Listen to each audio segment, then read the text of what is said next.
ఆయన్ని ప్రేమిస్తే దేవుడు వాగ్దానం చేశాడు. రోమ 8:8, దేవుని ప్రేమించేవారు కనుక ఆయన సంకల్ప చొప్పున పిలువబడిన వారికి మేలు కలుగుటకై సమస్తము సమకూడి జరిగిస్తాడు. Oh Lord, I am your daughter, I am your son, I am giving the praise to you so that I can glorify you. You be with me, you help me out, because God has already promised that He will help you out.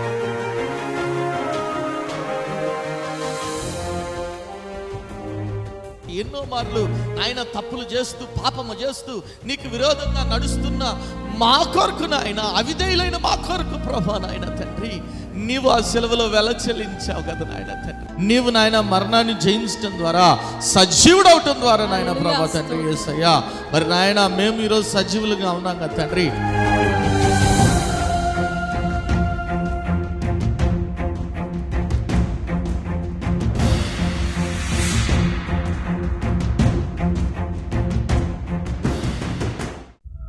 కుటుంబంలో నెమ్మది లేని స్థితిలోనున్నావా? అప్పుల ఊబిలో కూరుకుపోయిన స్థితిలోనున్నావా? ఏ పని చేసినా విఫలమైపోతున్నావా? జీవితం లేని స్థితిలోనున్నావా? అనారోగ్యంతో అల్లాడిపోతున్నావా? తాగుడు, జూదం అనే రకరకాల సాతాను బంధకాల్లో కుటుంబ సభ్యులు ఉన్నారా? కుటుంబంలో రక్షణ లేని స్థితిలోనున్నారా? అయితే మీ సమస్యల నిమిత్తమై ప్రార్థన చేయటానికి మేము సిద్ధంగా ఉన్నాం. మీ ప్రార్థన అవసరత ఏదైనా సరే మాకు తెలియజేయగలరు. El Shaddai Prayer Tower, 306 3rd floor, Eden Square, above Spar Hypermarket, beside Apollo Hospital, Secunderabad. మా ఫోన్ నంబర్ 8885013886. దేవుడు మీ ప్రతి అవసరతను క్రీస్తు యేసు మహదైశ్వర్యంలో తీర్చునుగాక.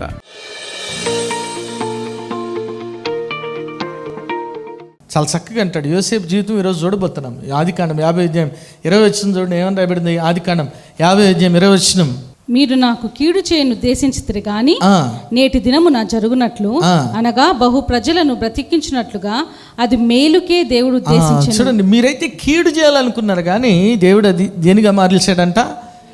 మేలుగా మలిచాడంట. ఒకసారి గట్టి దేవుని స్తుతులు చెప్దాం. హల్లెలూయా. ఈరోజు నా వాక్య భాగం అది, గుడ్ ఆఫ్టర్ ఈవిల్. మనం కీడు అనుకుంటాం కానీ దేవుడు ఎప్పుడు కూడా అది మనకు మేలుకే చేస్తాడు. నమ్మిన వారి దేవుని స్తుతులు చెప్దాం. హల్లెలూయా. నా ఆరోగ్యం పాడైనా నా మేలు కొరకే, నేను అప్పుల్లో ఇరుక్కున్నా నా మేలు కొరకే, నేను ఎగ్జామ్ ఫెయిల్ అయినా నా మేలు కొరకే, ఏది జరిగినా ప్రభు మేలుకే చేస్తాడు. ఇది ఆయన రీతిగా ఆలోచించటం. దేవుని దృష్టి ప్రకారం మనం ఆలోచించాలి. యోసేపు అట్లే ఆలోచించాడు. ఏం జరిగినా this is all part of prophecy, fulfilment of prophecy. ఇది కళ నెరవేర్చడానికే ప్రభు ఇవన్నీ చేశాడని నమ్మాడు. రెండోది, యోసేపు ఎప్పుడు కూడా నమ్మకంగా ఉన్నాడంట. ఆమేన్. He was faithful to the people and he was faithful to God also. ఎక్కడ పని చేసినా, ఎక్కడున్నా చూడండి, త్వరగా చూడండి. ఆదికాండం 39:2-5 చదవండి. ఏమని రాయబడింది? యెహోవా యోసేపునకు తోడై ఉండెను గనుక అతడు వర్ధిల్లుచు తన యజమానుడగు ఆ ఐగుప్తుని ఇంట నుండెను. యెహోవా అతనికి తోడై ఉండెననియు అతడు చేసినదంతయు అతని చేతిలో యెహోవా సఫలము చేసిననియు అతని యజమానుడు చూచినప్పుడు ఎవరు తోడుగా ఉన్నారంట? యెహోవా దేవుడు. యెహోవా అతనికి తోడుగా ఉన్నాడు కాబట్టి యోసేపు చేసిందంతా కూడా ఏం చేశాడంట? పోతీఫర్ ఇంట్లో ఉన్నప్పుడు సఫలం చేశాడు. పోతీఫర్ ఇంట్లో కూడా యోసేపు నమ్మకంగా ఉన్నాడు. ఏమైనా ఒకసారి గడి దేవుని స్తుతులు చెప్దాం. హల్లెలూయా, హల్లెలూయా. మనకి శ్రమలు వెంబడి శ్రమలు వచ్చినాయి అనుకోండి, వెంటనే మన ఆలోచన ఏంటి కదా? లూప్ హోల్స్ వెతుకుతూ ఉంటాం. ఏదైనా మార్గంలో ఏదైనా చేద్దాం, ఎందుకంటే శ్రమ నుంచి బయటపడాలి కదా, కష్టం నుంచి బయటపడాలి కదా, వెంటనే లూప్ హోల్స్ ప్రయత్నాలు చేస్తుంటారు. కానీ యోసేపు ఆ రీతిగా ఆలోచించలేదు. నమ్మకంగానే ఉన్నాడు అంతే. యజమానుడి ఇంట్లో నమ్మకంగా ఉన్నాడు. ఫరో దగ్గర పనిచేసినప్పుడు కూడా ఆయన నమ్మకంగా పనిచేశాడంట. ఇది శత్రు దేశం కదా, వీరికి ఎందుకు సహాయం చేయాలని ఆలోచించలేదు. చూడండి, మీరు చూస్తే ఆదికాండము 41:47 నుంచి చదవండి త్వరగా. మరియు సమృద్ధిగా పంట పడిన 7 సంవత్సరాల్లో భూమి బహుగా విరివిగా ఉండెను. ఐగుప్తు దేశమందున ఆ పట్టణంలో దాన్ని నిలువ చేసెను. ఏ పట్టణము చుట్టూ నుండు పొలము యొక్క ధాన్యము ఆ పట్టణమందే నిలువ చేసి ఆ. యోసేపు సముద్రపు ఇసుక వలె అతి విస్తారముగా ధాన్యము పోగు చేసెను. ఆ. కొలుచుటకు అసాధ్యమాయను గనుక కొలుచుట చూడండి, మానివేసెను. ఏ హల్లెలూయా. 7 సంవత్సరాలు అయితే దేవుడు సమృద్ధిగా పంటనిచ్చాడో వాటన్నిటిని కూడా ఏం చేశాడు? జాగ్రత్తగా. మనమైతే ఏం చేస్తాం? సైడ్ బిజినెస్ కదా, కొద్దిగా సైడ్ చేద్దాం, వాళ్ళ ఇబ్బంది ఏముంది, ఎవరు మనకు కూడా కావాలి కదా, మన అవసరాలు కూడా తీరాలి. నమ్మకంగా ఉన్నాడు. He was faithful. First thing, he always trust God. మొట్టమొదటిగా దేవుని యందు నమ్మిక ఉంచాడు, నిరీక్షణ ఉంచాడు. రెండోదిగా ఆయన నమ్మకంగా ఉన్నాడు, మనుషులతో నమ్మకంగా ఉన్నాడు. ఇంకో మాట అంటాడు చూడండి, ఆదికాండం 39:9 చూడండి, త్వరగా ఆదికాండం 39:9. నీవు అతని భార్యవైనందున నిన్ను తప్ప మరి దేనిని నా కప్పగింపక ఉండలేదు.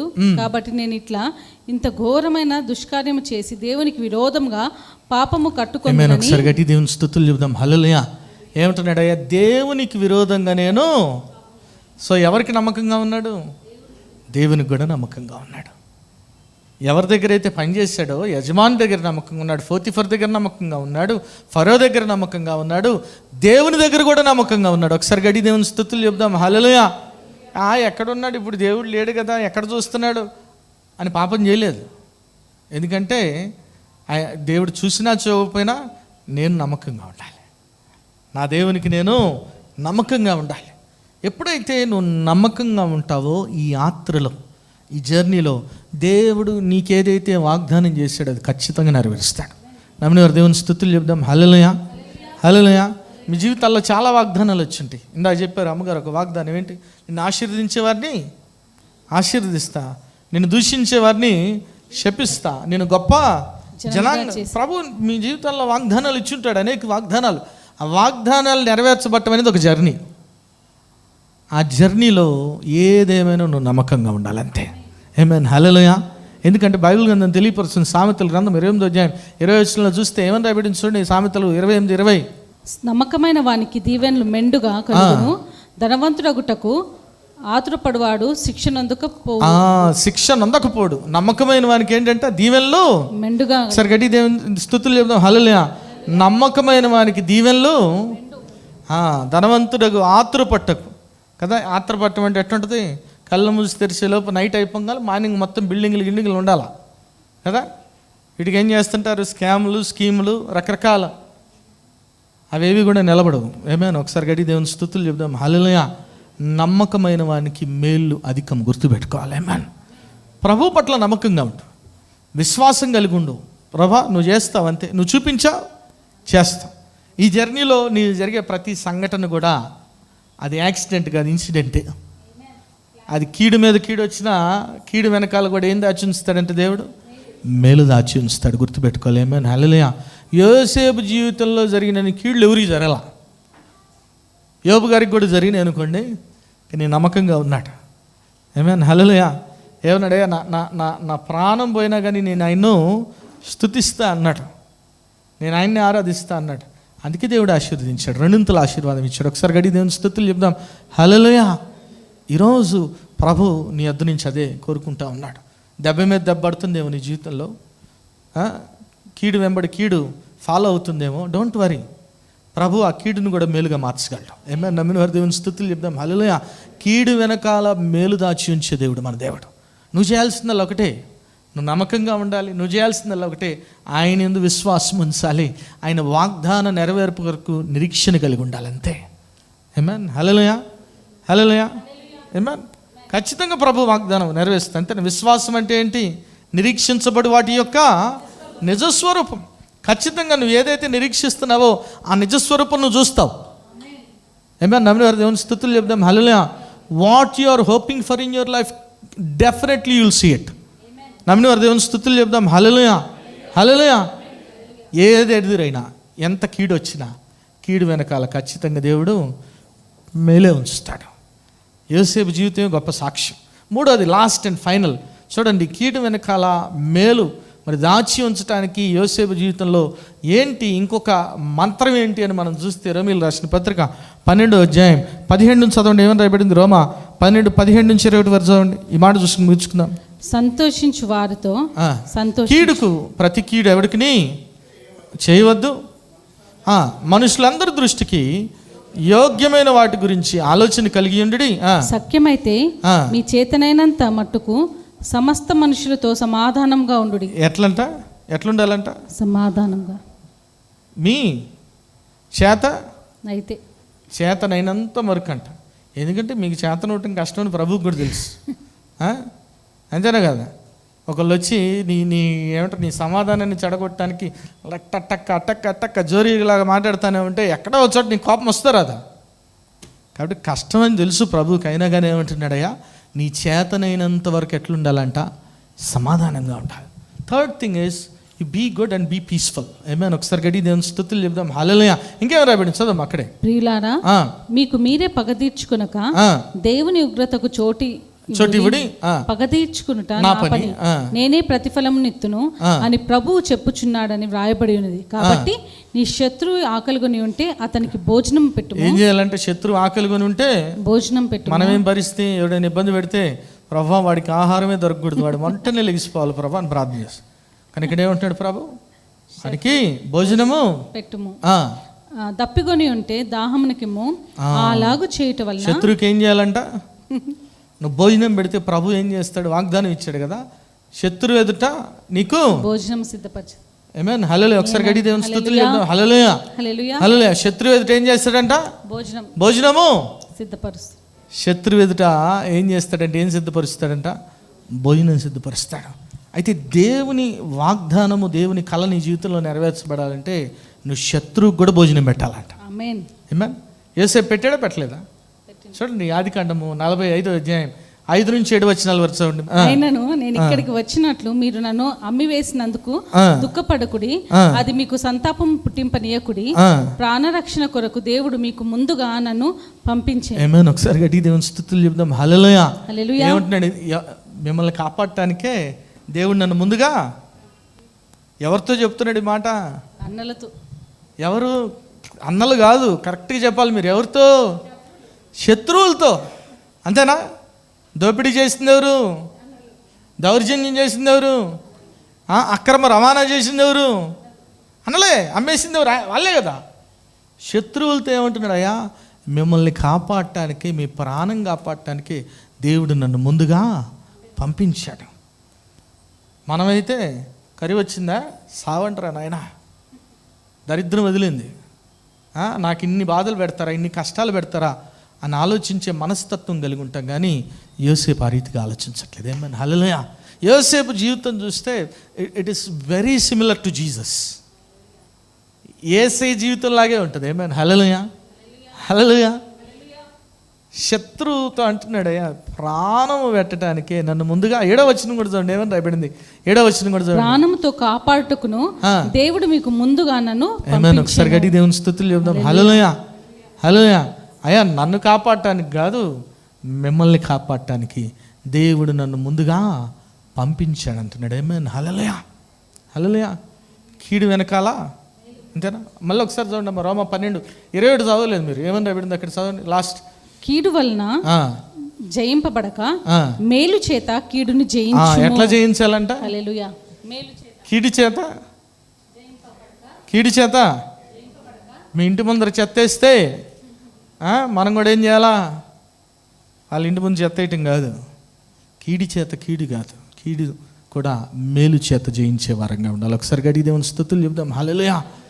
Joseph life is an example, is a beautiful example. ఏమైనా? ఒకసారి గడి దేవుని స్తుతులు చెప్దాం. హల్లెలూయా. అందుకే అనగలిగాడు కీడు వెనకాల. ఇందాక అమ్మగారు చెప్పారు, అద్భుతం అంటే నీకు మటుకే కాదంట.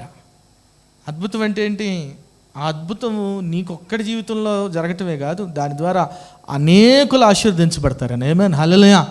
అందుకే అంటా ఉన్నాడు అక్కడ. మళ్ళీ ఒకసారి చదవండి, ఆదికాండం 50వ అధ్యాయం 20 వచనం చదవండి. కీడు చేయను ఉద్దేశించితిరి కానీ నేటి దినమున జరుగునట్లు, అనగా బహుజనములను బతికించినట్లుగా. అంటే కేవలము వాళ్ళ శత్రువులైన అన్నలనే కాదు, అనేక ప్రజలను బ్రతికించినట్లు ప్రభు ఏం చేశాడంటే అది మేలుకే. ప్రభు చిత్త ప్రకారం మనం ఆలోచించాలి. అంతేగాని ఇది ఎందుకు జరిగింది, అది ఎందుకు జరిగింది. ఒకటే చెప్తా, 115 కీర్తన 3వ వచనంలో అంటాడు, నేను నాకు ఇచ్చవచ్చినట్లు నేను, నువ్వు చెప్పిందల్లా చేశాడు అనుకో, ఆయన దేవుడు అవుతాడు, నీ పనోడు అవుతాడా? చెప్పండి, నీ దేవుడు అవుతాడు, పనోడు అవుతాడా? ప్రభా వాటరీ, ప్రభా వెండి గ్లాసులు అయ్యి, నో. ఆయనకి ఇష్టం వచ్చినట్లు చేస్తాడు, ఆయన చిత్త ప్రకారం జరిగిస్తాడు. గుర్తుపెట్టుకోండి, ఏది జరిగినా నీ జీవితంలో ఏది జరిగినా అది మేలుకే. ఏమైనా నమ్మిన వారు దేవుని స్తుతులు చెప్దాం. హల్లెలూయా, హల్లెలూయా. మళ్ళీ ఒకసారి చదువుతారా హెబ్రీ 13:21, మళ్ళీ ఒకసారి చదవండి హెబ్రీ 13:21. ఏమని రాయబడింది? మళ్ళీ చదవండి. యేసుక్రీస్తు ద్వారా తన దృష్టికి అనుకూలమైన దాన్ని మనలో జరిగించు ప్రతి మంచి విషయంలోనూ తన చిత్త ప్రకారము చేయుటకు మిమ్మల్ని సిద్ధపరచును గాక. మనల్ని ఏం చేస్తాడంటే ప్రభు సిద్ధపరుస్తాడంటే, దేనికి? ఎవరి చిత్త ప్రకారం జరిగించడానికి? యేసుక్రీస్తు ప్రభు చిత్త ప్రకారం.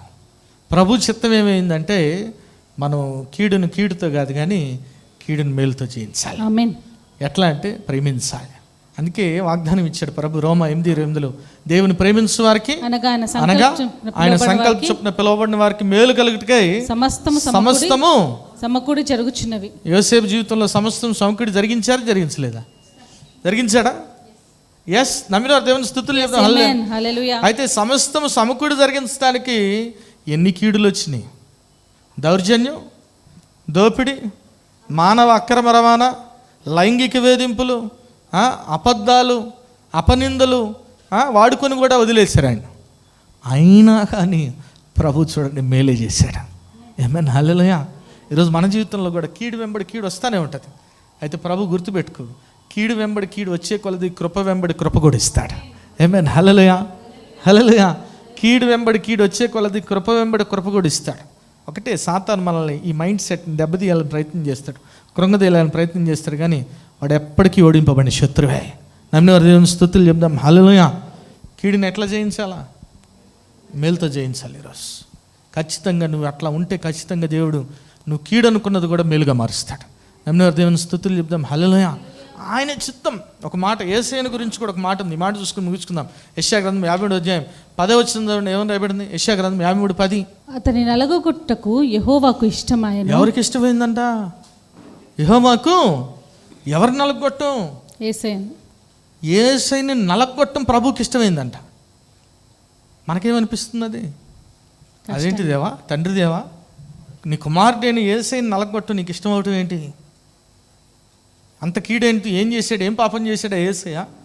ఎందుకు అంత కీడు తలపెట్టావు? కానీ ఏం చెప్పా, కీడు వెనకాల కూడా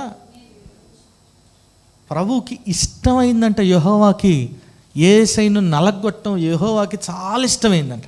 ఎందుకో తెలుసా? ఆన్సర్ కూడా అక్కడే ఇస్తున్నాడు. చూడండి ఏమని రాయబడింది? అతడు తన్ను తానే ఆయన అతనికి వ్యాధి కలగజేసిన అతడు తన్ను తానే అపరాధ పరిహార్థ బలిగా చేయగా అతని సంతానము చూచును, అతడు దీర్ఘాయుష్మంతుడగును, యెహోవా ఉద్దేశము అతని వలన సఫలమగును. ఒకసారి గడి దేవుని స్తుతులు చెప్దాం. హల్లెలూయా. ఏమంటున్నాడు? యెహోవా ఉద్దేశము అతని వల్ల. సో ప్రభు ఉద్దేశము నీ జీవితంలో నెరవేర్చబడాలి అంటే ఏం చేస్తాడు? నిన్ను దంచు నలగొట్టడమే, అంతేనే కదా?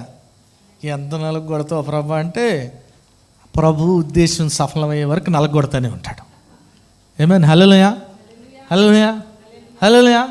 ఒకవేళ నువ్వు మోకాళ్ళు వేయటం ప్రభు ఉద్దేశం అనుకో, నువ్వు అన్నీ వదిలేసి దేవుని వైపు చూడటం ప్రభు ఉద్దేశం అనుకో, వచ్చేదాకా మెల్లమెల్లగా నలగొడుతుంటాడు, మెల్లమెల్లగా నలగొడుతుంటాడు. రూము తలుపులన్నీ వేసి కొట్టుడు. ఎందుకంటే ఎవరి ఉద్దేశం నెరవేర్చబడాలంట? ప్రభు ఉద్దేశం సఫలమయ్యే వరకు నలగొడుతూనే ఉంటాడు. గుర్తుపెట్టుకోండి. ఏమైనా హల్లెలూయా, హల్లెలూయా. అందుకే చెప్పేది, నలగొట్టబడే అనుభవం, వెరవబడే అనుభవం కావాలి. ఏమైనా హల్లెలూయా. యేసయ్య కూడా ఆ సెలవులో వెరవబడ్డాడు కాబట్టి మనకు నిత్యజీవం వచ్చింది. ఏమైనా దేవుని స్తుతులు చెప్దాం. హల్లెలూయా. ఆయన నలగొట్టబడ్డాడు కాబట్టి మనకు నిత్యజీవం వచ్చింది. ఏమైనా హల్లెలూయా. ఆయన నలగొట్టబడ్డాడు కాబట్టి మనకు దీర్ఘాయుష్యం వచ్చింది. ఏమైనా ఒకసారి గడి దేవుని స్తుతులు చెప్దాం. హల్లెలూయా. మాట అంటాడు అక్కడే 12వ వచనం కూడా చూడండి. 53:12. కావున కావున గొప్పవారితో నేను అతనికి పాలు పంచిపెట్టెదను, ఆ. గనులతో కలిసి అతడు కొల్ల సొమ్ము విభాగించుకొనును. ఏలైనగా మరణము నొందునట్లు అతడు తన ప్రాణమును దారబోసెను. అతిక్రమము చేయి వారిలో ఎంచబడిన వాడాయను.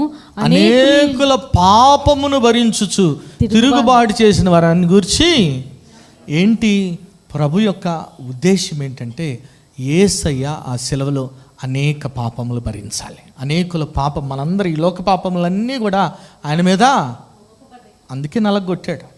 యేసయ్య నలగొట్టడం ఆయనకి ఏమైందంట, మన దృష్టిలో అది కీడుగా కనబడచ్చు కదా. కొంతమంది కరుణామయుడు లేదంటే యేసయ్యను ప్యాషన్ ఆఫ్ క్రైస్ట్ శిలువలో తీసుకెళ్తున్నప్పుడు ఆయన కొరడాలతో కొడుతున్నప్పుడు అయ్యో నాయన ఎంత బాధపడుతూ ఉంటారు, ఏడుస్తూ ఉంటారు. చాలామంది కన్నీరు కూడా గార్చుంటారు, కరెక్టే. కానీ ఒకటి గుర్తుపెట్టుకోవాలి, అది మన దృష్టి కీడుగా కనబడచ్చేమో కానీ అది విజయకేతనం. ఏమైనా హల్లెలూయా. ఎందుకంటే ఆయన ఆ శిలువలో వెల చెల్లించడం ద్వారా మన పాపాలన్నీ కడగబడ్డాయి. దేవుని స్తుతులు చెప్దాం. హల్లెలూయా. మన శాపమంతా కొట్టివేయబడింది. ఏమైనా హల్లెలూయా. మరణ దూత కదా అంటున్నాడు కదా, మరణమా నీ ముల్లెక్కడా, సమాధిని విజయం ఎక్కడా.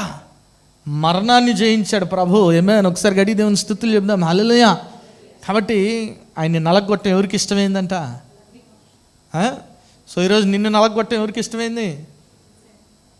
ఇష్టమైందా లేదా? మరి ఇష్టమేనా నలగొట్టబట్టం? ఎంత ఇష్టం లేదు మనకి. శ్రమలు ఎవరికి ఇష్టం చెప్పండి? ఇష్టమా? యోసేపు జీవితం లాగా శ్రమ వెంబడి శ్రమ వస్తే తట్టుకోలేం, తట్టుకోలేం. మనం ఏదో అన్నలు అమ్మేశారైనా చూస్తున్నాం, కానీ సొంత సహోదరులు మోసం చేస్తే ఎంత బాధ వేస్తుందో మనం మానసికంగా ఆలోచిస్తే కృంగిపోతాం భయంకరంగా. నా సొంత అన్నలే నన్ను ఇట్లా అమ్మేశారే, చాలా బాధ వేస్తుంది. ప్రభువును కూడా తృణీకరించారు ఆ శిలువలో, సొంత వారే తృణీకరించారు కదా. యూదులు ఒప్పుకున్నారా ఆయన్ని మెస్సైగా? ఒప్పుకోలేదు. సొంత వారే, తనతో జర్నీ చేసిన వ్యక్తే ఏం చేశాడు? ఒక కల్తీ ముద్దు పెట్టాడు, దొంగ ముద్దు పెట్టాడు కదా. ఇస్కరియోతు యూదా మోసం చేశాడు. అయినా కానీ ప్రభు అవన్నీ భరించాడు ఆ శిలువలో. ఒకసారి గట్టి దేవుని స్తుతులు చెప్దాం. హల్లెలూయా. ఈరోజు ఒకటి గుర్తుపెట్టుకోండి, నీ జీవితంలో ఏది యాక్సిడెంటల్గా జరగదు, ప్రభు చిత్త ప్రకారమే జరుగుతుంది. ఆమేన్. హల్లెలూయా. It's a planned incident, it's not an accident. ప్రభు ఏది చేసిన జీవితంలో కీడు వెనకాల కూడా ఏందో అచ్చుంచుతాడంట. గడి చెప్పాలా? మేలు. ఈరోజు ఏది జరిగినా చెప్పండి ఒకసారి, ఈరోజు ఏది జరిగినా అది నా మేలుకే. ఈరోజు ఏది జరిగినా అది నా మేలుకే. ఎప్పుడైతే నువ్వు ఈ రీతిగా ఉంటావో, ఎప్పుడైతే నీ ఆలోచన దృక్పథం ఈ రీతిగా ఉండి నువ్వు నమ్మకంగా దేవునికి ఉంటావో, దేవుని దగ్గర ఉంటావో, దేవుని వలె ఇతరులను ప్రేమిస్తావో, యోసేపు వలె శత్రువుని సైతం ప్రేమిస్తావో, దేవుడు ఖచ్చితంగా తన వాగ్దానాన్ని అంతా కూడా నీ జీవితంలో నెరవేరుస్తాడు. ప్రభు చిత్తమంతా కూడా నీ జీవితంలో నెరవేర్చబడుతుంది. దేవుడు అట్టి కృప మనందరికీ దయచేయను గాక. ఆమెను ప్రార్థన చేసుకుందాం. నాయన స్తోత్రం ప్రభా, పరిశుద్ధుడా ప్రేమగల తండ్రి, దయగల దేవునికే వందనాలు ప్రభా. తండ్రి యేసయ్య నాయన వాక్యం ద్వారా నాయన మీరు మాట్లాడిన విధానానికే నీకే వందనాలు ప్రభా. తండ్రి యేసు రాజా, అవును ప్రభా, కీడు వెనకాల కూడా మేలు దాచించే దేవుడు కదా నాయన ప్రభా. తండ్రి యేసయ్య మరి నాయన మరి మమ్మల్ని నలగొట్టుటకు నీకు ఇష్టమైతే ఇంకా నలగొట్టు ప్రభా. నాయన మేము సరిచేయబడే వరకు నలగొట్టు నాయన ప్రభా. నాయన మేము నీలో నిలిచి ఉండబడే వరకు నాయన నలగొట్టు నాయన ప్రభా. నీకు నమ్మకంగా ఉండే వరకు నాయన నలగొట్టు ప్రభా. యేసయ్య నాయన ప్రభా, ఈరోజు నాయన బిడ్డల జీవితాల్లో నాయన కీడు ఆయన సంభవిస్తుందేమో నాయన ప్రభా. నాయన చెడు సంఘటనలు జరుగుతున్నాయేమో ప్రభా. నాయన కీడు వెనకాల కూడా మేలు దాచి ఉంచే దేవుడు ఒక నాయన ప్రభా. తండ్రి సమస్తము సమకూడి జరిగిస్తాను ఒక నాయన ప్రభా. విశ్వాసానికి కర్త నన్ను కొనసాగించిన ఆయన నీ వైపు చూస్తాను ఆయన, ముందు కొనసాగే కృపత ఇచ్చేయమని ఆయన వాక్యాన్ని మీరే నీరుకట్టి ఫలింపు చేయమని, ప్రతి ఒక్క బిడ్డ కూడా వాక్యానుసారం జీవించి ఫలించడి కొమ్మల వలె ఉండే కృపత ఇచ్చేయమని నజరేయుడైన యేసు నామములో ప్రార్థించి వేడుకుంటున్నాము తండ్రి. ఆమేన్. ప్రభువైన యేసుక్రీస్తు నామంలో మీ అందరికీ శుభములు. ఈ వారం బైబిల్ క్విజ్ ఎహెచ్కేలు గ్రంథం నుండి మొదటి ప్రశ్న, ఎవరికి దేవుడు పగవాడు? ప్రశ్న మరోసారి, ఎవరికి దేవుడు పగవాడు? రెండవ ప్రశ్న, ఎవరికి దేవుడు విరోధి? ప్రశ్న మరోసారి, ఎవరికి దేవుడు విరోధి? మూడవ ప్రశ్న, ఎవరిని ఇశ్రాయేళ్లకు సూచనగా నిర్ణయించెను? ప్రశ్న మరోసారి, ఎవరిని ఇశ్రాయేళ్లకు సూచనగా నిర్ణయించెను? ఈ ప్రశ్నకు గల సమాధానములు స్క్రీన్పై కనిపిస్తున్న నంబర్కు తెలియజేయగలరు. గత వారం బైబిల్ క్విజ్ ప్రశ్నలకు సమాధానాలు. మొదటి ప్రశ్నకు జవాబు మాట, హెచ్కేలు 12:6. రెండవ ప్రశ్నకు జవాబు వ్యర్థమైన ఇచ్చకములాడు సోదిగాండ్ర మాటలు, హెచ్కేలు 12:24. మూడవ ప్రశ్నకు జవాబు శ్రమ, హెచ్కేలు 13:3. ఈ వారం బైబిల్ క్విజ్ విజేత ఎన్ అరుణ గారు ఫ్రమ్ సక్కినేటిపల్లి. మరి ఎవ్రీ మండే మరి ఆశ్చర్యకరమైన యేసు అనే టీవీ ప్రోగ్రామ్ జరుగుతుంది. మరి ఆరాధన ఛానల్లో ఎవ్రీ మండే ఈవినింగ్ 6 o'clock వస్తుంది. మరి చూడండి, ఇతరులకి పరిచయం చేయవలసిందిగా ప్రభు నామ పేరిట మనం చేసుకున్నాను. అదే రీతిగా మరి యూట్యూబ్, ఫేస్బుక్ ఛానల్లో కూడా మరి ఇప్పటి వరకు అనేక ప్రోగ్రామ్స్ జరిగినాయి. మీరు చూడొచ్చు, వాచ్ చేయొచ్చు. మరి చూడండి, బలపడండి, పరిశుద్ధాత్మను పొందుకోండి. ఆమేన్.